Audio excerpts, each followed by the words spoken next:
Hello Maya, welcome back to my another vlog. Hello Maya, very good morning. Asigi ay breakfast tagi haure asigi vlog se. Maya machang su thokjare asigi su. Idi am chawjare bako. Am thajadana macha ma thokjare. Yam harawi. Aloe vera su macha mayam poklae.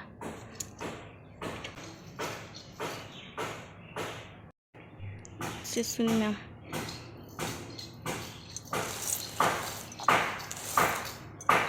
Ani.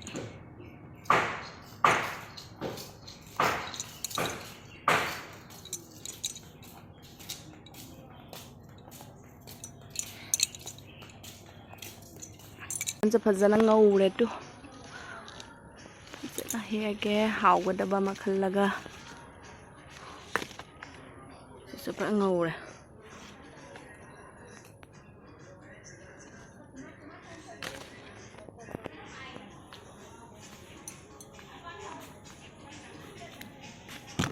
Ngầu bị ăn rau này cái số lỗi ngầu này mayam ai hajik ta tham pham da jau bata ngai ba ko angang sing se school ga chang ngai de hana ai manak ta loi na chan chela to ise o mo se aduga mayam thaja brasi han je chahi marfut taruk sur ba han ne ba ko ma se aduki mati kalli hai ba duga ma makhwang kani konjari ba mayam chai su pa ra la ine bane ai di magi sumaina chai su pa na ga lak pa se ga ai di ki bu ki ru re hai di chahi siga mana kalli khugan jiga ne gaina mon dangi baka kunang chahi kya surage khotlage ma chahi marfu taruk sure hayak pas gai pra sok wai marfu taruk ka hai base hen mandan me hajiki matam da ko hana di am kan ba mi le hajikan di chahi humbu tra jawra di hekta masa son mane heli dana ko ado ase kaku siri chahi marfu taruk ni hai ado aina am appreciate tawe ba mongona ko aina maintain tawge hangi ba ma hajik su jot paina labuk taga suri na hari bana nung manung se hanjing se acha amasula ya asisu chahi marfu mari gi mi ne bakwa moi bani che lekai matagi ni ai jam na hana kano tawna ponate jam hanna di ai chahi mari mukta halle ka kuna mari ani mukdumain ta halli haiba ado hanu ahan sin yam nokning se na yam adi mana su yam ta de bakwa ado mana ga lakcha na ga hida ka pura ga chacha gi se yam si ba hai tare chahi matang siga idea moi sing siga wai sanaraga time spend to was yam thi anungai bado oi ngonda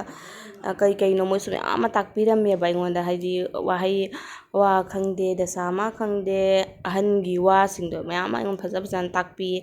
ado moi sing siga time spend to was mayam hai kana de awa ba loi kaw paja ni moi gi wari sing da taraga ai nokning ba su phawe moi gi jum gi wari su no ai nungai ba yam thi li bi bado oi bai ngonda ado ai haji moi gi bp kai check tawna khotana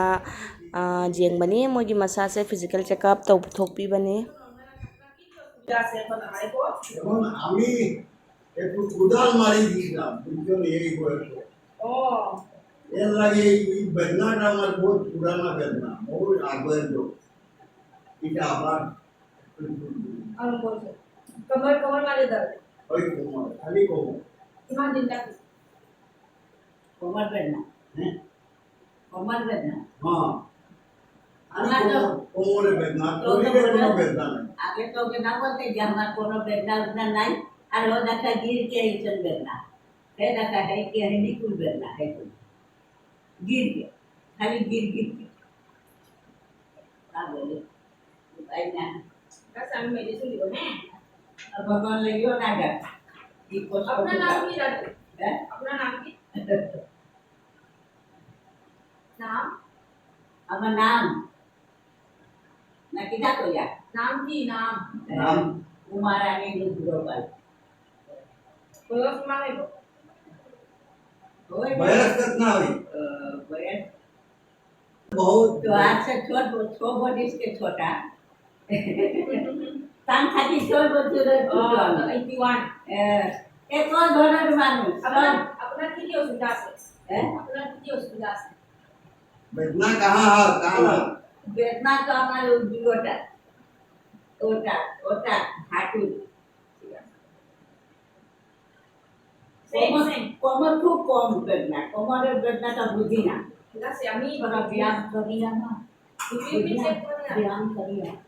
तो बेदना कम अरे व्यायाम क्या मारो ये बोलो तो ऐसे बातें मत बोला ज्ञान चांद जाना हमार जान बचल আপনার চেয়ার বসা পাশে করিব হ্যাঁ করিব আমি মেডিসিন একসঙ্গে দিব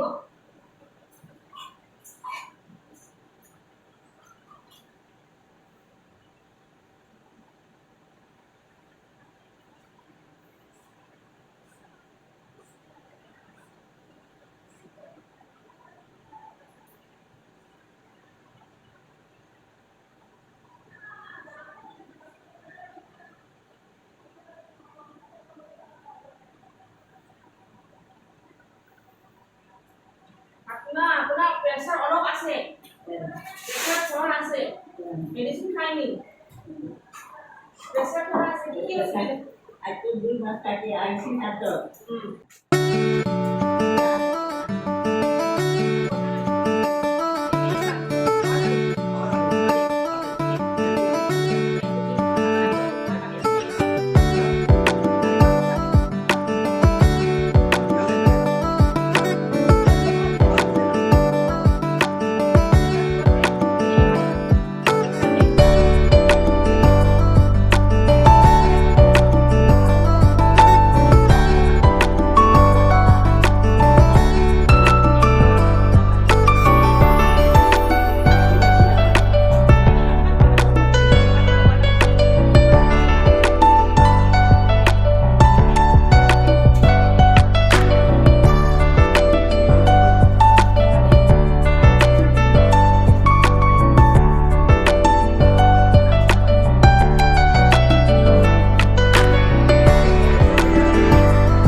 nong yam lai ma'am